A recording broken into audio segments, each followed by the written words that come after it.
Hello, good morning everyone, and welcome to our webinar today.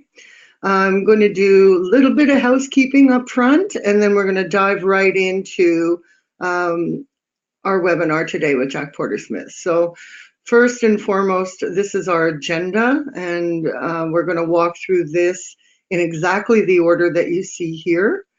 And now we're going to do a sound check, and what I would like you to do is just in the chat box, if you could let me know by typing in just yes. Here somebody's ahead of me and says I can hear you okay, and that you can see my screen. And then we're going to dive right in. Yes, I see that everybody can see and hear perfectly. So we're going to dive right into the webinar this morning. So this is our expert panelist on screen here, Jack Porter-Smith.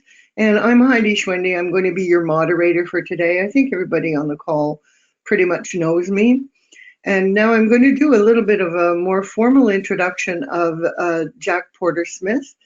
So Jack Porter-Smith is my business partner, and he is a Google AdWords Top Contributor. Why that's important is really pretty simple. A Google AdWords Top Contributor is a designation that's awarded by Google and Mountain View, and only the very best in the world are included in this elite group of 12 or so worldwide. And Jack ranks in the top 5 in the world today. So you're really hearing from one of the most expert people that I know in the area of paid search. So one of the things that I can tell you about Jack is that he will never hype advertising in the way many do. And you're not ever going to hear him talk about, silly, crazy hacks or unicorns or make great big lofty empty claims about paid search being the be all and end all for your business. What you will get from him is how to gain peace of mind that your campaigns are well optimized, and how you can safeguard your budget, and even get some advice on how to avoid the many very real pitfalls businesses encounter. So Jack is a very pragmatic, has a very pragmatic and simple approach to paid search, and this is what you're going to hear from him today. So now, without further ado, I'm going to hand over to Jack.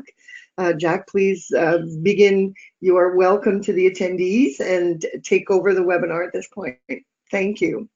Marvelous. Thank you, Heidi, and good morning or good afternoon to everyone, wherever you are in the world today. As Heidi said, this is it's really almost an informal chat about things I observe in the industry based on working in it for the last 12 years in a variety of roles, with Google as a top contributor, working at marketing agencies, working client side in-house, and also working for the last 5 years as a production agency where I work with partners like Heidi to deliver campaigns, PPC campaigns for end customers. So what I wanted to say in the very beginning, before I dive into the actual content, is by no means are all agencies bad. In fact, most of them are very good. But the problem we have in the industry today is there are so many agencies, and by nature, even a small percentage of bad eggs can equate to thousands of bad agencies. When I started working in this industry in 2006-ish, early 2006, I think, there really weren't that many people doing it, So your chances of stumbling upon a bad egg and being let down were much less. And even if that percentage remains the same, let's say it's 5% or 10% of agencies don't adhere to best practices or let their clients down, that is obviously magnified to a much larger number and therefore increases your chances of stumbling across one. So I just want to be very clear, this is not an agency bashing webinar, but it is an agency exposing webinar of those ones who do not conduct their business properly and therefore might be letting you down and not really doing what they should be doing for you. And ultimately it's you as the advertiser, the owner, the client of that budget, who needs to make sure they're not being let down or misled to get the best return on investment for your PPC. So that's all the purposes of this webinar. So I start with the 5 truths your agency will hide from you if they fall into the bad egg category. And the first one is your campaigns are not working. There is no magic wand in PPC. There is no guarantee that campaigns will work. In fact, in my experience, I would say on average, 8 out of 10 campaigns work. And when I say work, I mean they have a positive return on investment. It is something that is predictable in its performance. It is something that is scalable, and ultimately something you're happy to continue doing as a client because it works. It just works well for you. But the truth is, in this industry, agencies survive for the most part by fees associated with campaign activity, whether they are fixed fees or percentage of spend fees or some other model. That's the truth. An agency's health is really determined by the campaigns that are running. So it is absolutely not in an agency's best interest to tell a client that the campaign isn't working from a fiscal point of view. Now, you could say from a relationship point of view and length of time point of view and just doing the right thing, of course it's the right thing to do, but too many don't. Now, for my part, I have always done my best to acknowledge if something isn't working and do one of 2 things. Fix it, or tell the person who's spending the money we can't fix it and they should stop doing what they're doing. Countless times I've turned away business or discontinued business because I've seen it's not working right. And I just think that's the right thing to do. However, you really have to ask yourself sometimes, if you're not entirely sure of what's going on with your campaigns, is your agency proactively looking at it for you? And will they come to you and say, hey, I think you should stop spending this money? And ultimately, sadly, too much of the time they don't. So in terms of takeaways, I mean, I want you guys to get a lot of takeaways from this call. If I say anything that strikes a chord, I want you to get a takeaway that allows you to go away and improve your situation in one way or the other. So sometimes if you just bluntly ask your agency, I don't want to know about percentage changes in KPIs. I don't want to know about shiny new things.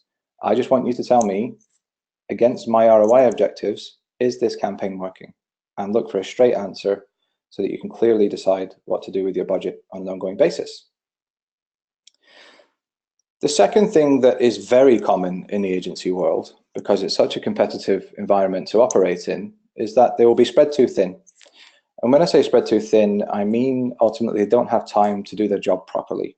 So they will do just about what they can as a bare minimum, for sure, but are they really spending as much time on your project and your requests, or giving you as much time as you need to feel comfortable and clearly understand your results? And again, in terms of takeaways, the action here is simple. Just ask your agency, are you okay? Do you have enough time to work on this with me?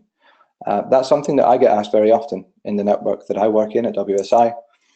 If one of my partners comes to me with a project and want to work on it together, usually one of the first conversations we have is, do we have the bandwidth? And it's not the agency's fault that they don't have bandwidth. It just happens. If they get 10 new customers in one day, where normally they get 1 new customer a day, of course they're going to be spread too thin. And you could substitute customers for requests there. The point is tasks that take up time. But ultimately, again, the key is a good agency will tell you when they're too busy and they don't have the capacity or bandwidth to take on your project at that moment in time. Therefore, passing up on the immediate opportunity to earn revenue, but keeping your respect and not letting you down for the benefit of your long-term partnership. And I think if you ask yourself, have you ever detected in dealing with your marketing agency or PPC agency that they're scrambling around and simply don't have time to look after you? I'm sure you can all think of examples where this happens. And at that point, you really have to ask the agency why that's happening and why they continue to take your business if that is their situation. The third and slightly more sinister truth here, because I'm being kind of generous with the first 2 as someone who has also worked agency side, But the third one, there is really no excuse for, and that is that your agency just doesn't know what they're doing. Now, PPC is a complicated beast. Okay, pay-per-click can mean many, many things. It could be programmatic, hyperlocal display advertising. It could be search on Google or Bing. It could be remarketing. It could be normal display. It could be video. It could be social display, and on and on and on. And within all of those categories, there are subcategories and sub-campaign types and sub-ad types. So it's not necessarily a bad thing that one agency cannot be or is not expert in all of those areas. And those are just campaigns. What about the reporting? What about the billing? What about the processes? There's a lot that goes into running a smooth agency and delivering a great experience to customers and clients. And I can give you real examples.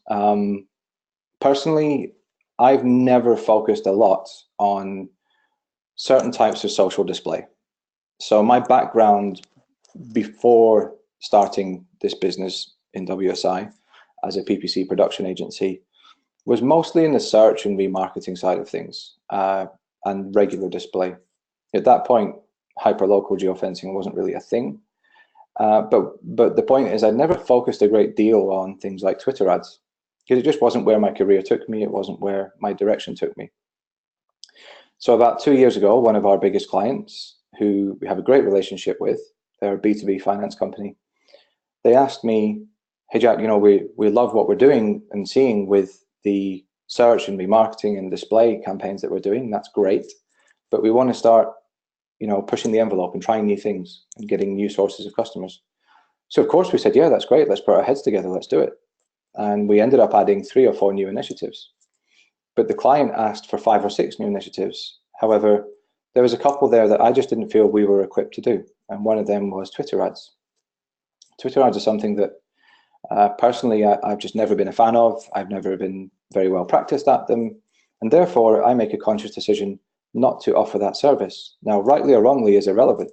But my position is clear. I don't fully know, trust, and understand that platform. Therefore, I'm not taking projects that involve that platform. Now, even though I told the client this, because of their faith in us and happiness with the results of everything else we were doing, they actually asked us to go ahead and do the Twitter ads anyway, on the understanding that we were learning as we went. And we even brought in some external help from a Twitter ads freelance expert. So, you know, that's how I approach these situations and think it's the best way to deal with them. So again, you have to ask yourself, coming back to the salient point of this webinar, have you ever given an agency a task or a brief or a request that is slightly out of the normal, but they say yes anyway, and they'll just hope to figure out how to do it later on and get away with it? Because to me, that's unforgivable. At the end of the day, a marketing agency is spending people's money on their behalf. That's what it boils down to. But if the agency doesn't even know what they're doing, it's not their skill set, it's not their area of expertise, but still proceeds to take that money anyway, which unfortunately I do see too much in this industry, that is really one of the most appalling things that I see going on. So if you have suspected that of your agency, I suggest you challenge them directly on it. And maybe just a good thing to do going forwards, even if you haven't seen it, next time you do ask an agency or supplier to do something for you that's slightly out of the ordinary, right? It's not within their normal remit or scope of work. Ask them the direct question: how much true experience do you really have with this ad type or campaign type or platform? And how much confidence do you have in delivering me great results and spending my money wisely? And if you detect even a hint that it's not their core expertise and that they will let you down, simply don't do it with them. Find someone else. A truth of the advertising world that also irks me, so to speak, is what I call peacocking. And when I say peacocking, I mean people pretending to be bigger and more fabulous than they really are. And by virtue selling that to people and leading them to buy things from them under false pretenses. Too many times when I look at a marketing agency's website or social media profiles or email communications, you see the terminology we, or our team, our team, our team. When I know for a fact the reality for many of these people is they're one-man bands or two-man bands. i.e. singular people pretending to be big agencies. Now, I have no problem against one-man bands or singular teams or teams of 2 or 3 people, smaller agencies and companies. But what I do have a problem with is pretending to be something you're not in order to gain the trust of potential clients and win their business. Because everything comes out in the wash eventually, and you will at some point find out the truth. And ultimately, peacocking is really the cause of many of the symptoms I've already been talking about, right? If an agency wins your business on the basis of peacocking, i.e. pretending to be bigger and better than they are, then that means eventually they're going to be caught out. You're going to give them a task they can't do. You're going to ask them to do something they don't have the time to do because they don't have a big team behind them. They're an individual. Whereas, comparatively, you never get that with us because Heidi is clearly my partner. Heidi is clearly an internet marketing certified consultant. And she has the resources of someone like me in partnership with her.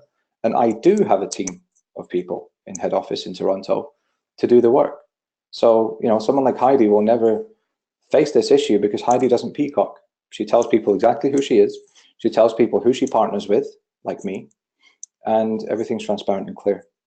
So again, you have to ask yourself, with the people you work with, did they mislead you into working with them? Did they all of a sudden not seem as big and confident and wonderful as they presented themselves during the advertising stage? And that really is, to me, symbolic not just of practical issues, but of them as people and how trustworthy they can be. So you should really keep that in mind, both now and in the future when you're appointing agencies or suppliers for various key aspects of your digital marketing strategy. So the last one I've put on this list, I could only pick 5. I mean, I could be here all day telling you many, many more. But the 5th one there is that your accounts are on autopilot. So this is a kind of hot discussion topic and something that, splits opinion, it divides opinion, because PPC is something that you will very rarely get right out of the gate, from launch. So say you launch a new account or a new campaign, the chances of getting fantastic results on day one are almost slim to zero, right? Because PPC by nature is something that relies on optimization. You have to find the bad traffic so that you can identify it and get rid of it, and then continue to focus on the good traffic. So by nature, let's just say hypothetically there is a 12-month agreement to, with an agency to run a campaign. The chances are the agency knows the hardest part at the beginning, so they front load their effort into the first few months. So they perhaps invest 9 months worth of fees in terms of resource and effort into the first 3 months just to get the campaign going well, which is very noble and great of them. And we do the same thing. We do exactly the same thing. We front load our effort on the first couple of months. But the difference is it's not just front loading, it's over investing for longevity.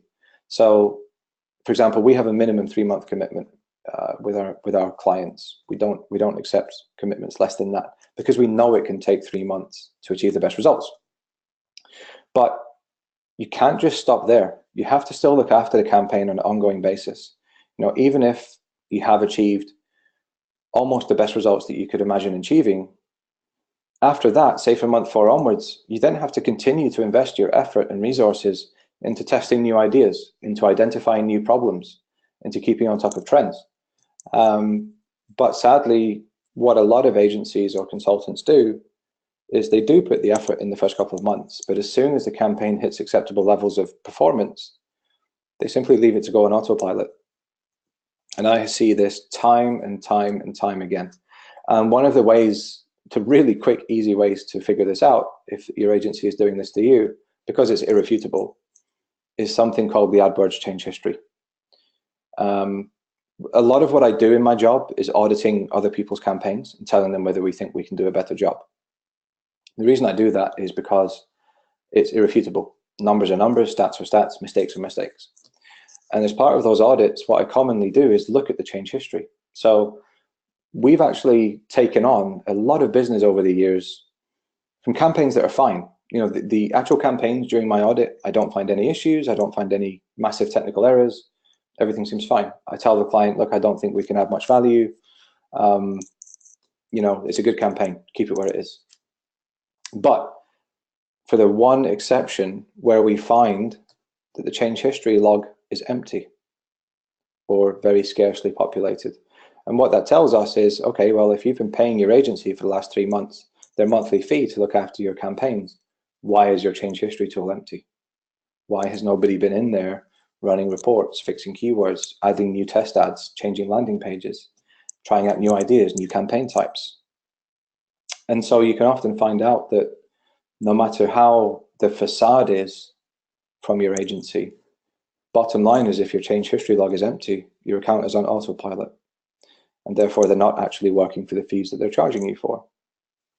So again, something to be cognizant of, look out for, both now and in the future.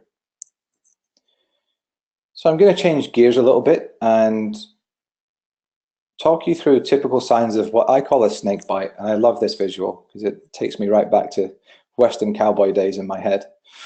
But what I mean by snake bites is kind of little pain points that you might have with your agency that are symptomatic of the bigger issues I've been telling you about, to help you try and identify, are you a victim from one of the bad egg agencies? So obviously the first and most obvious one is slow responses or hard to get hold of. To me, in any business, it doesn't matter what you do, right? You could be selling cars, you could be selling PPC like I do, you could be installing Windows, selling holidays, insurance, whatever. No business will survive if it doesn't have good customer service. So if your agency, takes 3 days to even acknowledge a request, or always misses deadlines that they've promised without telling you, because that's what I tell my team, right? I say, look, if you've got a new task and you've promised the customer you're going to finish it by Wednesday, if on Tuesday afternoon you can clearly see that you're going to miss that deadline, that's fine. You're human. It took you longer than you thought it was going to take. That in itself is not the problem. But the problem is if you do not tell the customer or the client that you are running behind, and readjust the expectations. So coming back to the salient point, I mean, that could be the first sign. If you get slow or no responses from your agency or supplier, or they're hard to contact, that could really tell you, okay, are they actually too busy? Were they peacocking? Are they as big as they said they were? And really lead to you finding out the truth about who you're working with. Similar to that is the broken promises thing, which really does bother me in the industry. One promise I have never made in my life, and especially in my 12 years as a digital marketer, is results. I flat out do not promise them. And as I sort of alluded to before, if I could promise results, that means I could guarantee results. And if I could guarantee results, that means I basically know how the Google algorithm works and how the Facebook algorithm works. And I actually built it all myself because I can manipulate it to guarantee results, right? It's ridiculous. It's ludicrous. No one can promise that. Doesn't matter how much experience or confidence they have.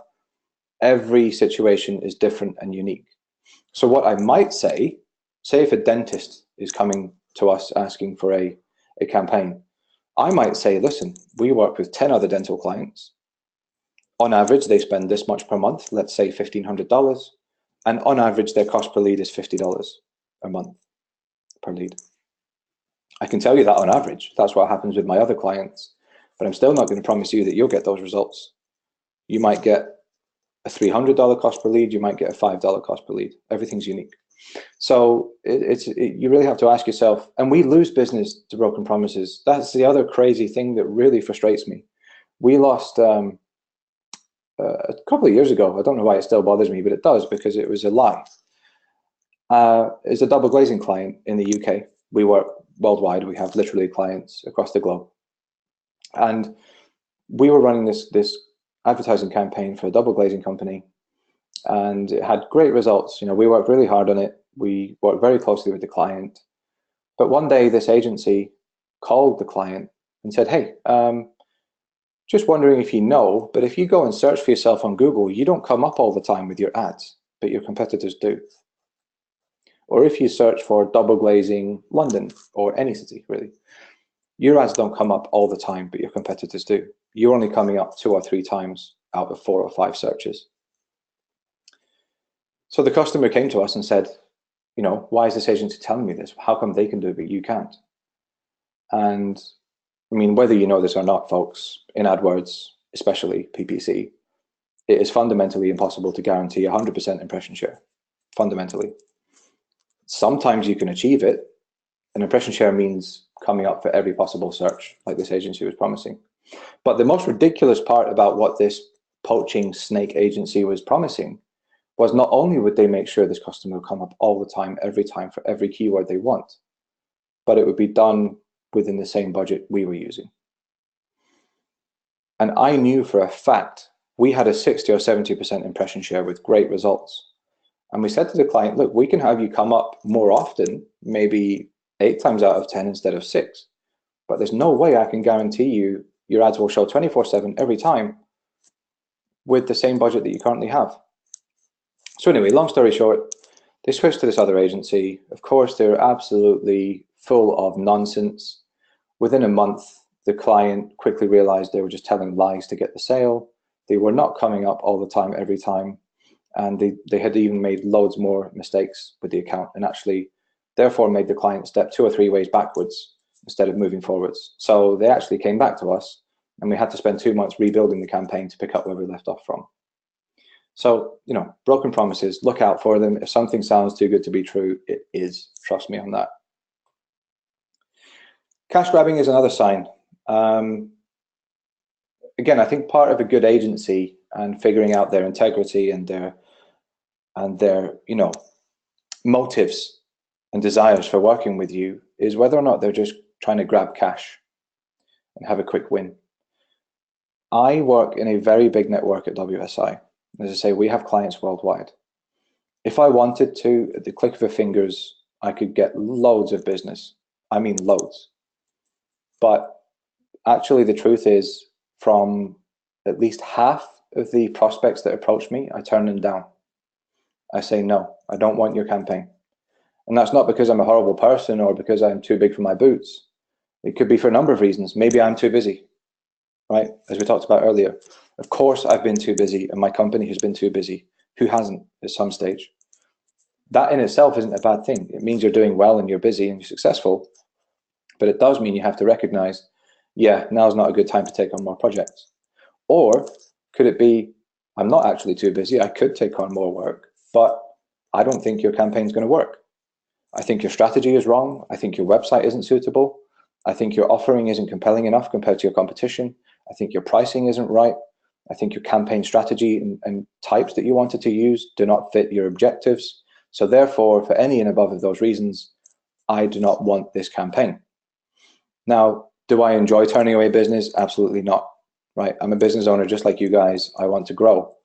But ultimately, if I know the campaign is a dud, right, effectively a stillborn, why would I even go through the effort of setting it all up, doing all the onboarding process, launching the campaigns, knowing full well that within a month, the customer is more than likely going to realize the campaign's not working and we have to shut it all down?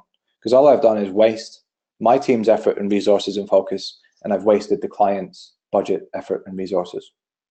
So we avoid those situations. But the clients, the agencies who don't have the same attitude, and you'll probably find they're also struggling financially, right? Because if an agency is grabbing cash, why is that? Well, they're probably struggling. Why are they struggling? It's probably because the ownership just wants money in their pocket rather than to build a good, sustainable agency and business. So be very aware if every time you speak to your agency or agencies and they never object to taking your money or your business, something's wrong, because they're thinking of themselves and not thinking of you. Another sign of everything I've been talking about in terms of the bad eggs, again, remember there are lots and lots of good agencies, but the bad ones is you'll find the staff turnover is high. And what I mean by that is, have you ever thought to yourself, wow, that's the third person who's introduced themselves to me in the last 6 months as the new account manager? They say, hey, my name's XYZ. I'm just delighted to let you know I'm your new account manager. I'll be working with you from now on. XYZ, who was previously looking after you, is no longer with the company. How many times have you seen that with your current agency or past agencies? I know from personal experience working in the agency world, even very early in my career, you know, inside the agency industry, you know the good ones and the bad ones. people, they come from the bad ones to the good ones, and they say, thank God I'm out of there. It's a horrible place to work. The ownership is terrible. They lose clients all the time, etc. So, high staff turnover, i.e. your account managers or points of contacts changing every 5 minutes, can really be an indicator that the agency you're in business with really isn't as good a business as they've pretended to be to you. Therefore, you have to ask yourself, how much do you really want to work with them? Now, of course, every company, again, loses staff. It happens. I lose staff, you lose staff. But the good companies retain more staff than the bad ones. That's just a fact. I can't remember the numbers, but from my team, I literally think only 2 people have ever resigned, I think, in 5 years. And I have 12 staff at present.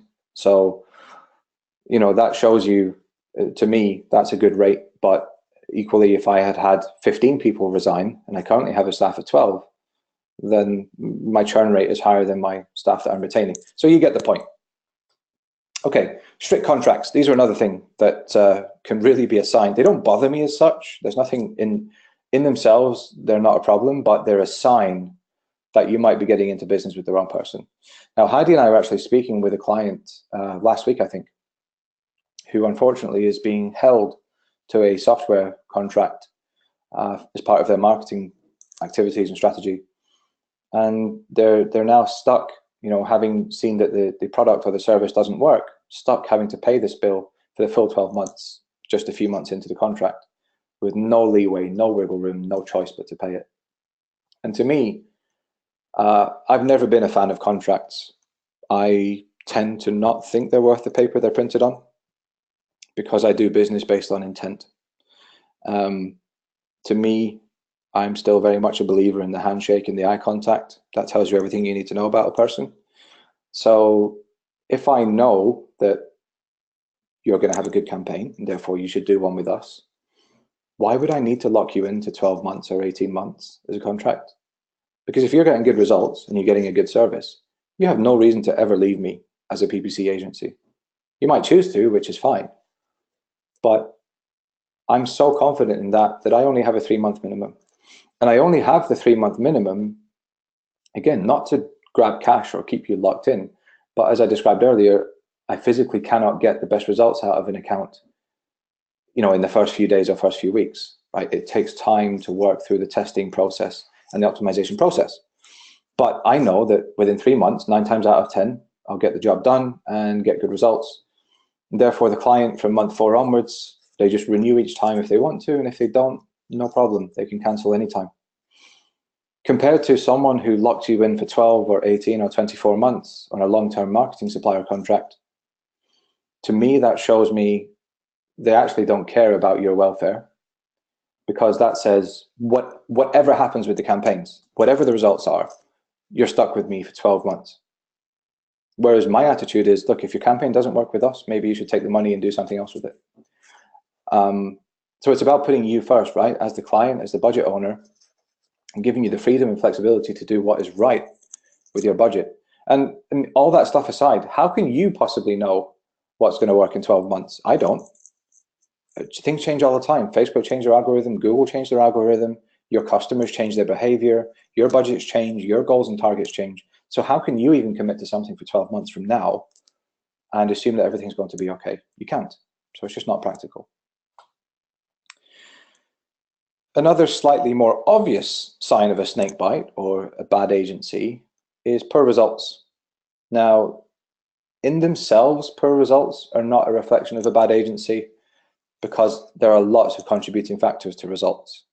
Okay, you could have the best PPC campaign in the world, you can have the best website in the world, best landing page, best call to action, best conversion rate in the world. But I have literally had all those things in the past. And we do call recording, right? So we know from the campaigns how many calls came from PPC, and we can listen to those calls that we're driving for our clients to make sure they are of a good quality and we're not driving junk calls. And it has happened in the past where, we're running a great campaign, working really hard in a competitive industry, driving phone calls at maybe $150 a lead or something, which is very acceptable in certain industries. and the calls are ringing out to voicemail, or they're going to the receptionist who doesn't have a clue what to do with the leads. And we're sat here thinking, right, so you're not getting a return on investment from your campaign because you're not answering the phone. So essentially what I'm saying is poor results are not in themselves a sign of a bad agency. But if you see poor results in combination with many of the other things we've talked about, then that could be a sign that you're in bed with the wrong agency. And if you think back to the first thing I said, that your campaigns aren't working, again, we have campaigns with poor results. Sure we do. I mean, when you build hundreds and hundreds of accounts over the years, all of them are not going to work perfectly for a multitude of reasons. But the important thing is to recognize it and be proactive about it, tell the client something's going wrong and fix it together. The other sign of a potentially bad agency is transparency and the reluctance to provide it. Now, I do believe, as an agency owner and operator, there are things that you simply cannot share with clients. Things that I don't want my clients touching, things I don't necessarily want them seeing, but that's not for bad reasons. That's for accountability, right? If I'm in charge of your marketing budget and in charge of making sure you see a positive return, I need to know that all of the actions, the buttons being pressed, the decisions being made, the changes being implemented, that they are coming from me and my team. So we are fully accountable for the results, good or bad. But I do understand that as clients, you need the information, right? You need to know what's going on. So it is constantly about trying to strike the balance of keeping you informed, giving you the information that you need to know, but also finding that balance of not going over the top. Because, and we're all the same. Just think of it this way. When you put your broken car, into the mechanic shop, do you sit there and watch the mechanic as he works, as he dismantles your car, as he fixes things? The answer is no. And the other point is they won't let you because it's not safe. And you could end up micromanaging or interrupting and causing the mechanic to make a mistake or make a change in the wrong direction. And it's the same with PPC. But there is a line and there is a reasonable compromise that you have to achieve with your clients so that they have all the information they need, but at the end of the day, the accountability to deliver results stays with the agency. So if you've ever had conversations with your agency and they've pushed back on certain things, there might be valid reasoning, but there's also a potential there that they're being dishonest with you about something.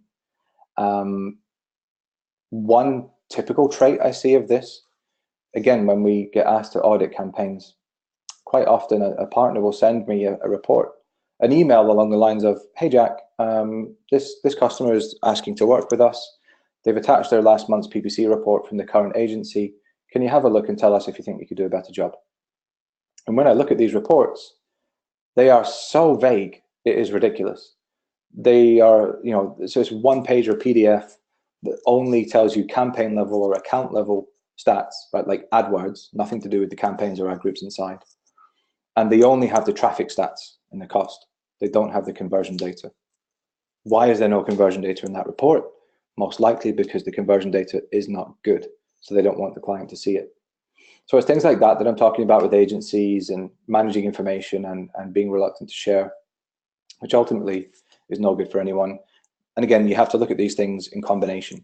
An agency being guilty of just one of these things out of, probably the 15 that I'm talking about today doesn't necessarily mean they should be fired or, automatically make them a bad egg. But if you're seeing a trend and I'm striking a chord with you about any of these things, especially in combination, then you might have something to think about. And that really leads to what I was talking about with the transparency in reporting, is distractions rather than direct answers. Almost like politicians. I would say, the agency world, they're pretty well polished at conversation, and probably only second to politicians are the best at avoiding answering questions directly. So again, it comes back to, is your campaign working? Okay, is this the right thing to be doing? Is this the right use of my budget? If you're asking the agency these direct questions, are you getting direct answers? You have to ask yourself that. And if you feel like you're getting fluff back, avoiding the question, dodging the question, politician style, then it shows you again they're reluctant to tell you the truth, probably because they don't have your best interests in mind. So ultimately, again, I could talk forever about these things, but we're at the 40-minute mark in the webinar, and I do want to ensure we leave time for questions from yourselves about anything you're worried about in relation to the agencies that you work with, or have worked with in the future, or are going to work with in the future. But you do need to ask yourself, from all the things I've listed today, from just personal experience of being in the industry for 12 years and talking to other agency owners and clients, have you been a victim of any of these items? If so, you might want to start taking some action. Of course, we want to work with more people, and we especially want to work with people who are being let down by agencies who give the industry a bad name. But what I would say to you, before I even tell you how we want to work with you, if things I've said lead you to finding out you're working with a bad agency, please just do something about it. It doesn't have to be with us. Just do something about it elsewhere. Replace them with someone else, or whip them into shape, call them out for it, and just make sure you're actually getting bang for your buck and being treated with respect. However, if you do wish to look at working with us in the future, as I mentioned earlier, one of the things we do is AdWords audits. So, in fact, it's really the predominant way we grow as a company, because it's black and white. If you are a client and you're currently doing PPC on AdWords, and you're not entirely sure if you're getting the best results or best service or best value for your money, we offer a free AdWords audit, and it is literally free, and it is no obligation whatsoever. Honestly, I probably do 20 or 30 audits a week. I've got 3 on my to-do list to do after this webinar tonight, and I forget about them as soon as I've sent them. I don't even follow up. That's how no obligation it is. And I will give you honest answers. If I see problems in your account, I will tell you, and if I think we can add value by working together beyond that, I will tell you, but then I leave it with you. And equally, if I think you have a great account, your agency is doing a fantastic job, nothing to change here, nothing to do here, I'll tell you that too. And you can go ahead and continue what you're doing with renewed confidence and faith in your existing agency. So if you would like us to look at doing an audit for you, the contact details for Heidi are towards the end of this webinar, or you could put it in the chat box to the organizer there, Heidi, and find out a bit more about that. And the other thing, which may or may not be suitable for you depending on your geographic location, but we're actually hosting a Marketing Masterminds workshop in Toronto on 20th of March this year. And it's just going to be a one-day meeting between myself, Heidi, and up to 6 attendees who are business owners or marketing decision makers, to sit down and really have an extension of this conversation, but much more broadly. So it's the same style, same tone, same no-nonsense, action results driven type of conversation. We'll go through your marketing strategy, we'll look for issues, and see if we can help you leave the day with a much more clear and actionable marketing strategy to go away and improve your business with. That is a no sales event. And what I mean by that is when you walk in the door, we do the work we agreed to do together, and you leave with no sales pitches or upsells or obligations from us. It is literally a mastermind workshop to help each other. We'll learn from you just as much as you'll learn from us. And the point of a mastermind as well is that you all help each other. So you're not going to come in a room and listen to me talk at you like this for 8 hours. It is very much a collaborative environment. Everyone around the table gets an hour dedicated to them and their business. And at the same time, when you're not having your focus on your business, you're helping the other people with their businesses. So it's just a nice way to mastermind sometimes and workshop together. So if you're interested in either of those things, please contact Heidi whenever you wish. And at this point, we are just about 45 minutes into the 1 hour session. So I just wanted to see if there's any questions there, Heidi, in the comment box, or anything I can help people with. We actually do have a couple of questions, Jack. So Great. Question number 1 is actually very much related to a different webinar that we will be running. It's about in-house. So one of our attendees has asked for you to give him your thoughts, or give her your thoughts on bringing SEM in-house and leveraging supplemental AdWords software like WordStream. They're looking for an opinion on that. That is a brilliant question. Is there a name attached to that, Heidi, or can you not see it? Yes, yes, I know exactly who it is. It's Dr. Cox. Okay, great. Well, okay, so that's a bit of a change of tact. So maybe, so just to make sure I'm understanding this correctly before I dive into an answer, you're currently doing PPC with an agency or somehow other, and you're looking at the merits of bringing your PPC in-house and having someone manage it internally, utilizing third-party tools for reporting and campaign optimization. Is that right, Heidi? That's exactly how I'm reading it, yes. Okay, cool. So as regards the merits of that, there's no right or wrong answer. I have worked client side in 2 different roles in my earlier stage of my career. One of them was for one of the UK's largest fashion retailers, 300 stores UK wide. I worked in the head office in the e-commerce team on their e-commerce store, and the other one was in Europe's largest laser eye surgery company, managing their PPC campaigns worldwide. And I could say in both cases, I mean, because it was me obviously doing the job, I saw the merits in them having it in-house, but then I also saw the challenges and the downsides as well. What you will find, being very honest with you, is the best PPC talent doesn't spend much time in-house. Now, as Heidi mentioned, we're actually doing a whole separate webinar about the merits of doing PPC in-house.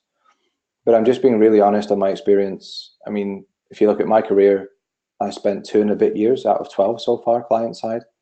And that's for a reason. It's because I want to be challenged. I want to do exciting things. I want to work on a multitude of projects. I want to push myself. So even though client side roles are typically easier for the PPC expert to work in, it's kind of cushy compared to agency life. You get paid more at client side.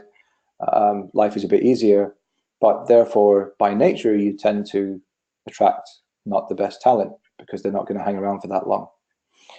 So that's probably one of the biggest concerns I would have about doing that if I was you. And it's really just a continuity, you know, whether someone comes for 6 months or 6 years, at some point they're going to leave or face issues or go on holiday. And those are the kind of cons versus having an agency who should give you continual coverage, but, you know, unless they're a bad agency.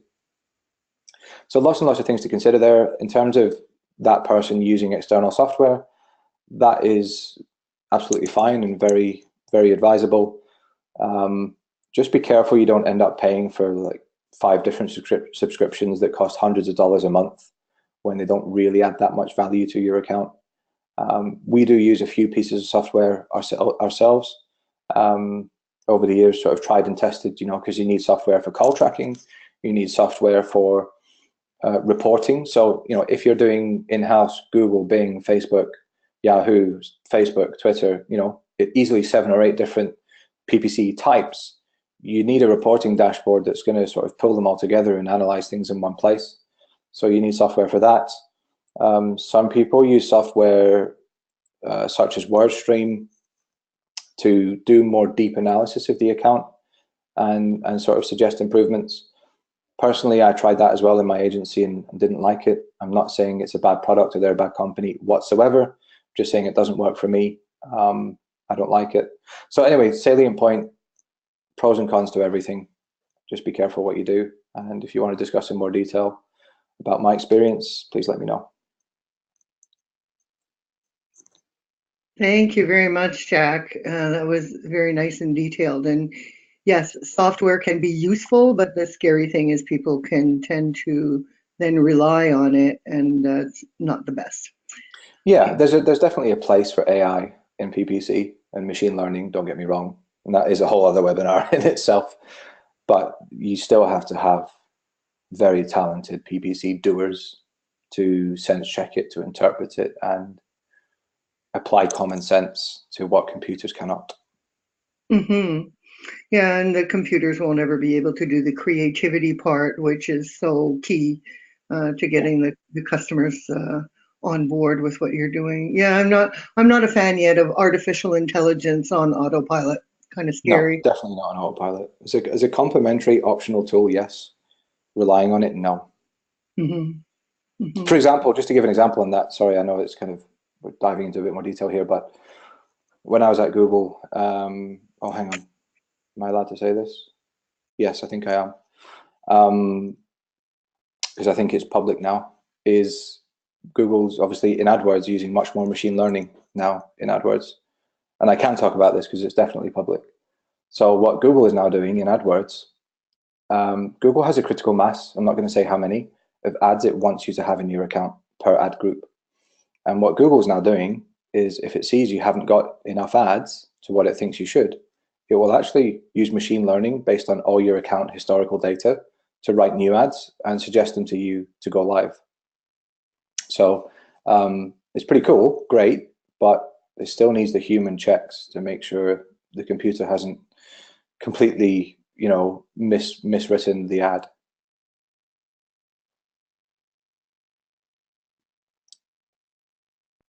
So is there any other questions there, Heidi? Yes, we actually do. There are 3 more very quick questions, and then we can let everybody go to lunch. All right. So, or dinner, if you're in the UK. Yeah. Another question I got was, if this is the stuff agencies do, how do we select one that won't do this to us? Another really good question. That's the million-dollar question. There is no way to be sure. But there are ways you can quickly identify it if you get snared by one, and ways to protect yourself.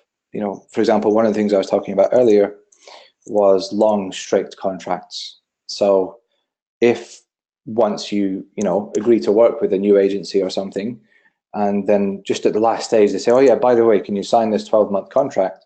Straight away alarm bells will be going off in my head. Why do I need to commit to 12 months?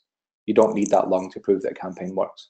So I think you can look for as many signs as possible. You can challenge them on their claims. So if you are talking with an agency, if they reached out to you or something, and they are saying we, and my team, and our team, and we're worldwide, and blah, blah, blah, all that stuff, ask them to prove it somehow. Ask them to prove how many people's in their team. Who are they? What's their designation? What's their LinkedIn profiles? If you do work worldwide, I want to talk to one of your clients in every continent, because I could deliver that. If someone asked me, I could do that tomorrow or even today. So I think it's about challenging them as much as possible. Just now that I've made you aware of these things, I think now that they're on the radar, you'll be much more able to spot these issues that you previously would have just ignored. It's kind of like, when you're switching cars, if you're anything like me, not that you would be, but I'm obsessed with cars. It's my guilty pleasure. I change cars about once a year. And once I start researching the car I'm going to switch to next, I can't stop seeing that car in the road straight away, whereas previously I never noticed them. So this is the same thing. It's just bringing it from your subconscious to your conscious. Now that you're aware of these potential pitfalls, it will help you avoid them in your due diligence. And then again, just make sure you don't sign into long, arduous contracts, so that if you do get bitten, you can quickly get out of it and find someone better. Thank you for that, Jack. I have another really fun. I think we have time for maybe 1 or 2 more, maybe 1. Yeah, we have 6 minutes, so we'll do as much as we can. Okay.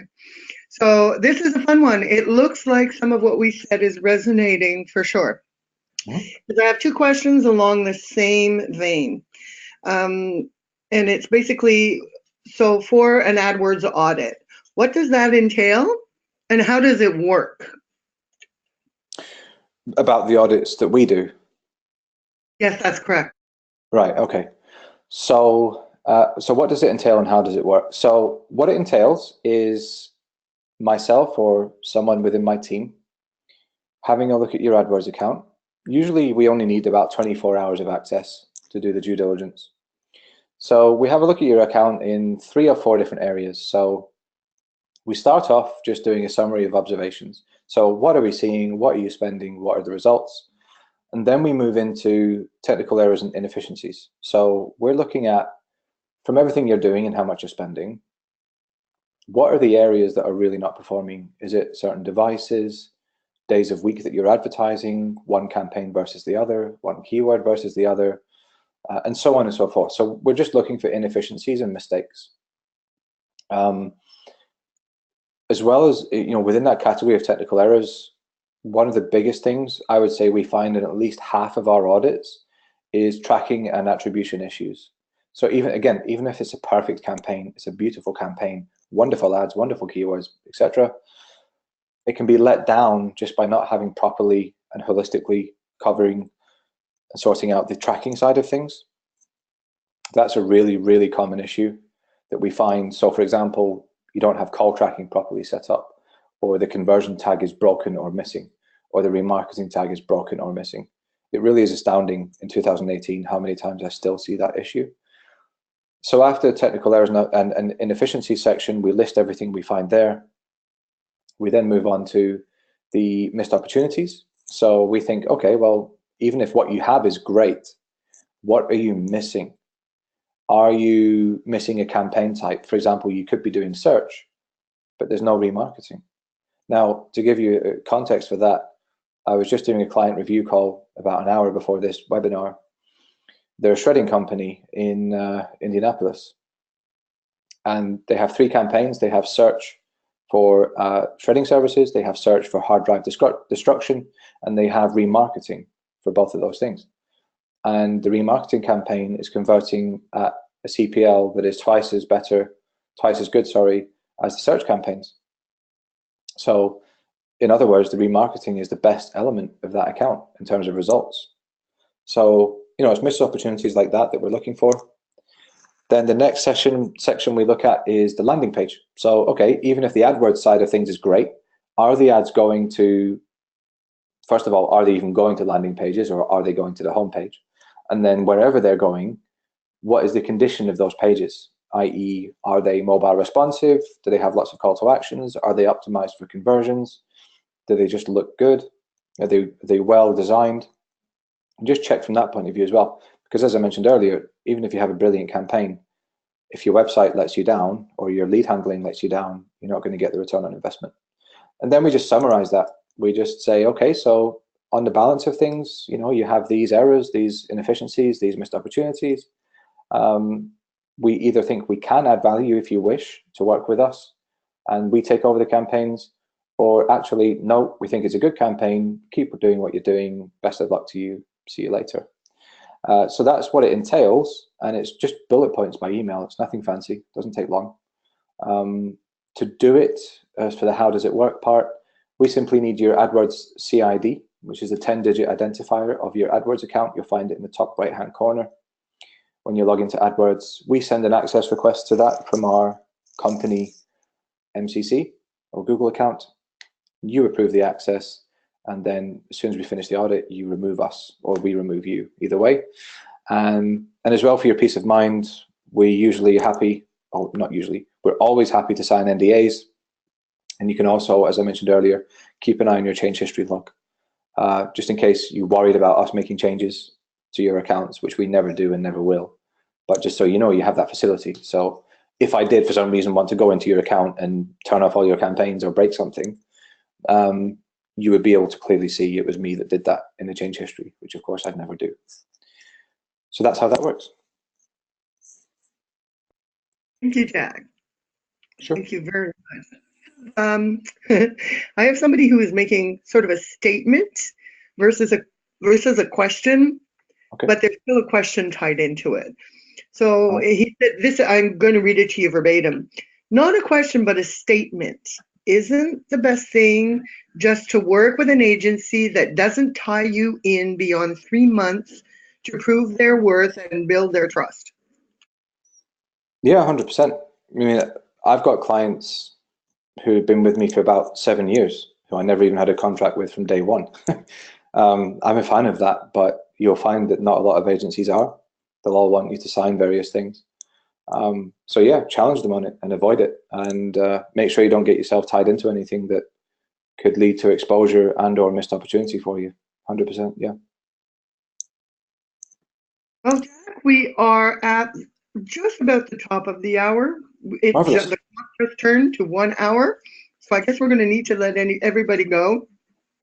Post-webinar, we will be sending you a copy of this webinar. And if you have any questions or concerns or anything, you know, sometimes you go to a webinar and you go, shoot, I should have asked this or that. Don't hesitate. We're here to help at any time. Any final words, Jack, before we close? No, I just want to thank people for joining and for taking the time to increase their learning and education about working in this industry. And as I say, I hope you're not with one of the bad eggs, and most agencies out there are good. But if you do think you've stumbled across a bad one, just please take action, whatever you do. Yes, and don't hesitate. If I mean, we're all in marketing, right? If you ever hear of anybody who has come across any of this, one of the things that we have done is, you know, if people are really happy with their agencies, what we do is come in and give expert advice, and we do an audit on a quarterly basis, a deeper dive audit, and just to make sure people are staying on track.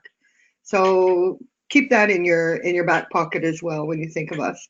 We will be doing more webinars of this kind. We are going to be doing one on, you know, the benefits of doing it in-house versus agency side.